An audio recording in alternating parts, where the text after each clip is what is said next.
Pour la première fois, la Commission nationale anticorruption CONAC sort de sa réserve.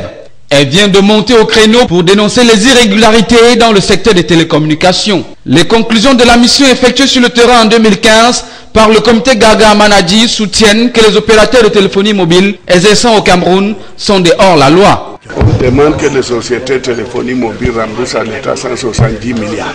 Ça représente ce que le total de ce que chacune des sociétés doit à l'État, soit au titre des impôts, soit au titre de la taxe sur les jeux de hasard, soit au titre des contributions et redevances à reverser à l'ART. Tout ça, c'est fixé par la loi.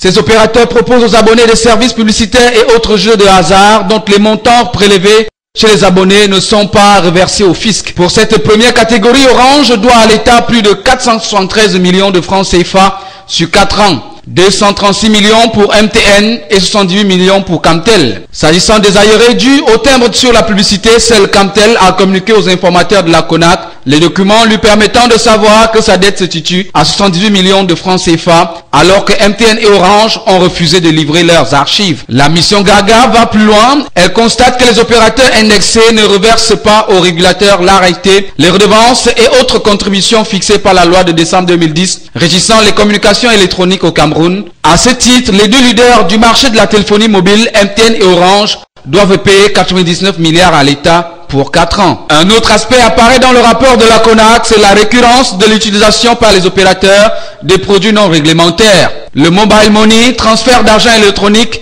via des banques locales, n'est encadré par aucune loi au Cameroun. Le régulateur du marché des télécoms promet de relire la convention et surtout les pratiques opérées sur le terrain par les opérateurs. La CONAC demande l'éclatement des services offerts par les opérateurs en distinguant les recettes des appels, SMS, publicité et jeux de hasard.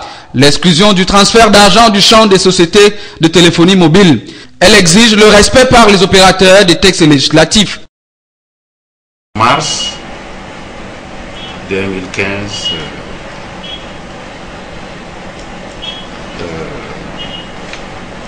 l'opérateur Orange et MTN ont eu la convention de concession pour offrir la 2, la 3 et la 4G. Ce n'est qu'un rappel. Et il suffit de lire leur cahier de charge et leur convention de concession. Vous allez trouver cela.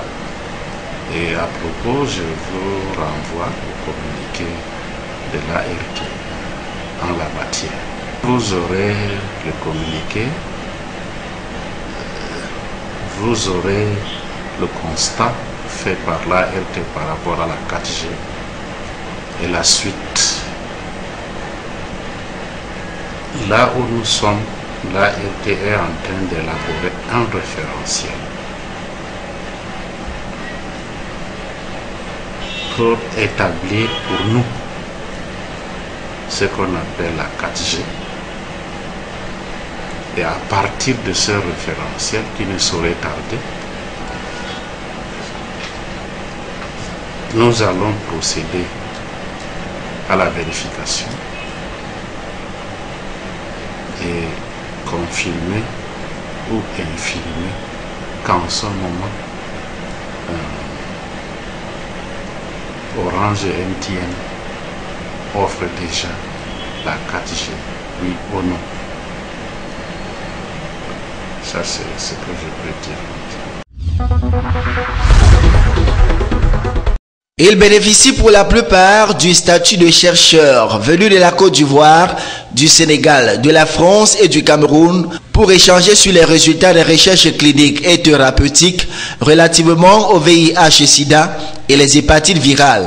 Pour ce qui est du pays hôte, il s'agira d'analyser les évolutions du programme camerounais d'accès aux antirétroviraux dans les régions du centre et du littoral face aux enjeux actuels relatifs à la prise en charge du VIH et des principales co-infections. Il sera également question d'élaguer sur les rapports handicap-VIH à travers un état de lieu sur la vulnérabilité au VIH chez les personnes handicapées et enfin comprendre et renforcer l'action concertée des instances de coordination nationale avec des approches comparées entre le Cameroun, le Sénégal et la Côte d'Ivoire. Le second module de la présente édition des journées scientifiques repose sur l'identification des SIV chez les primates afin d'en estimer les risques de nouvelles transmissions interespèces et d'étudier plus en détail les réservoirs du VIH chez les grands singes en Afrique centrale. Le diagnostic moléculaire des mono-infections et double infections en Afrique de l'Ouest, l'étude de la résistance du VIH aux antirétroviraux et l'étude observationnelle de l'efficacité de la vaccination contre l'hépatite B chez les enfants nés des mères séropositives seront autant de sujets qui vont meubler les assises de Yaoundé.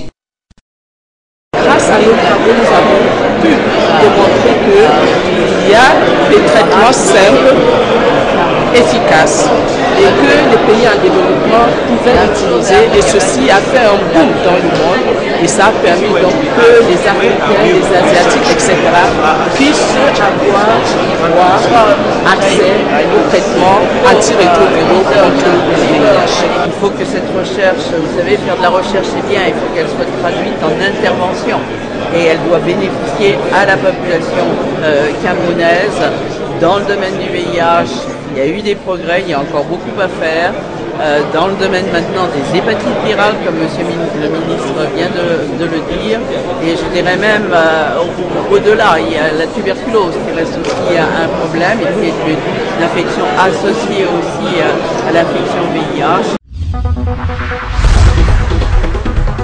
La lutte engagée contre la nébuleuse Boko Haram dans la région de l'extrême nord a bénéficié du réconfort constant des comités de vigilance qui généralement constituent les premiers maillons de la défense de certaines localités ciblées par les terroristes. Comptés au départ parmi les premières victimes de cette guerre, les groupes d'autodéfense bien organisés sont devenus au fil du temps des adversaires farouches de Boko Haram et une pièce importante sur laquelle repose la lutte contre cette secte barbare. C'est ainsi que dans toutes les localités camerounaises adossées au Nigeria, qui enregistrent régulièrement des incursions meurtrières, les habitants se sont mobilisés au sein des comités de vigilance, parfaitement bien organisés pour apporter leur effort à cette guerre. Par leur ténacité, ils ont à maintes reprises évité le carnage dans plusieurs localités. Comme de véritables armées, ils ont réussi à pourchasser, interpeller et déjouer des attentats kamikazes, souvent au péril de leur vie. Pour témoigner sa reconnaissance, le chef de l'État a dépêché le gouverneur vers ceux des arrondissements de Kolfata, Makari et Mayo-Moskota. On l'avait si bien souligné, nous sommes porteurs du message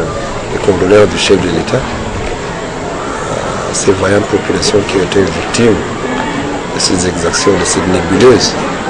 Nous sommes également porteurs, comme vous l'avez souligné, de l'appui financier du couple présidentiel, mais également des médailles,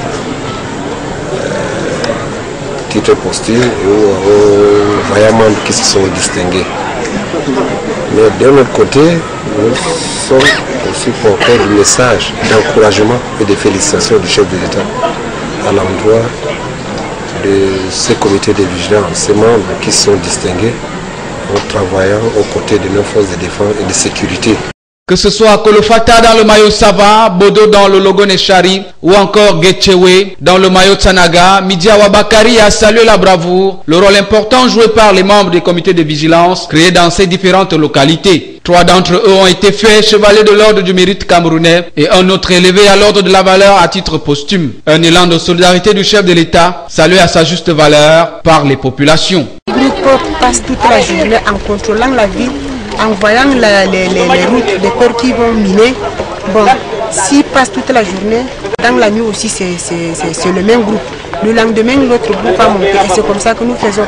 On a un hangar, le sous-préfet nous donne le denrée, on mange ensemble. On ne travaille pas pour quelque chose, on travaille pour notre bien du village.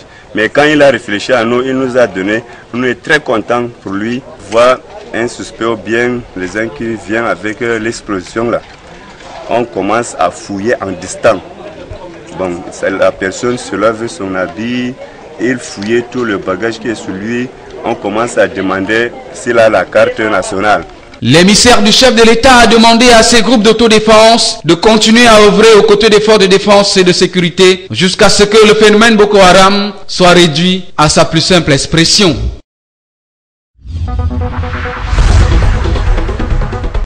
Enlevé sur la nationale numéro 1, sur l'axe Maroua-Kousseri le 11 juin 2015, à 15 km de la localité de Dabanga, alors qu'ils acheminaient des vivres à bord des camions à Kousseri, 6 otages camerounais ont recouvré la liberté le 6 janvier dernier. Ils se sont échappés des griefs de leur geôlier au cours d'une action conjointe menée par les armées camerounaises et nigériennes contre une base de Boko Haram à Doufo, village nigérien situé près de Gambarou. C'est dans la débandade au total que les 6 transporteurs ont réussi à s'évader pour se retrouver entre les mains des éléments du BIR du côté de Fotokol au Cameroun. Sous bonne escorte des éléments du BIR, ils ont été conduits à Maroua, puis reçus ce 19 janvier par le gouverneur de la région de l'extrême nord. Au cours de leur entretien avec l'autorité administrative, les ex-otages confient qu'après leur kidnapping, ils ont été traînés dans environ 6 bases différentes de Boko Haram où ils ont été enfermés dans des petites cellules. Ils ajoutent qu'ils ont été contraints par les terroristes à s'islamiser et ont enduré toutes sortes de maltraitances. Quand nous sommes retournés au pays, vraiment c'était un mouvement, c'était en un seul moment, ça. Nous étions vraiment complets de joie parce que ce que nous avons vécu, je ne pense pas que ça vaut la peine de vous dire parce que c'était loin de la réalité de l'existence humaine. Au nom du chef de l'État, le gouverneur Midiawa Bakari leur a transmis le message d'encouragement et de réconfort. Il leur a remis à chacun une enveloppe de 500 000 francs CFA de la part du président de la République, Paul Biya. Nous saluons une fois de plus l'action de nos forces de sécurité. Nous félicitons nos compatriotes d'avoir pu tenir dans ces conditions difficiles et qui sont rentrés sains et saufs. Nous saisissons également l'occasion de demander les usagers de la nationale 06 de faire preuve de respect des consignes. Il faut avouer que des dispositions ont été prises pour l'escorte des camions et d'autres véhicules de transport. Les ex-otages sont tous des camionneurs et originaires de la région de l'Ouest Cameroun.